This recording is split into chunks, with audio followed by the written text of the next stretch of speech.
धेरै साथी रेडियोबाट धेरै साथीहरू आउनुभएको छ। उहाँहरू सम्पूर्ण हाम्रो मिडियाका साथीहरूलाई, पत्रकार साथीहरूलाई म धेरै धेरै सम्मान व्यक्त गर्न चाहन्छु र सम्पूर्ण कलाकार साथीहरूलाई पनि म हृदयदेखि सम्मान व्यक्त गर्न चाहन्छु। स्पेसली मेरो प्रिय भाइ गोविन्द पङ्गेनी, यसै गरी नेपालदेखि आउनुभएको हाम्रो आसमा बजाडे बहिनी लगायत यहीँ बसेर आफूलाई चाहिँ नृत्यमा गायनमा निखार्दै गर्नुभएका मेरा साना साना भाइ बहिनीहरू है, मोडलहरू सबैप्रति सम्मान छ।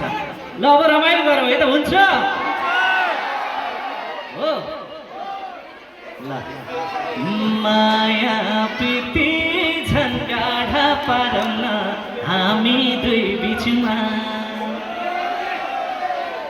तर मैले धेरै गीत गाउने योजना चाहिँ बनाएको थिएँ, अब समय धेरै छैन होला, त्यसैले मैले अब सिलेक्टेड मात्रै गीत गाउँछु। ट्र्याकमा हाम्रो शर्मा छोरो हुनुहुन्छ भतिज सुनको चुरा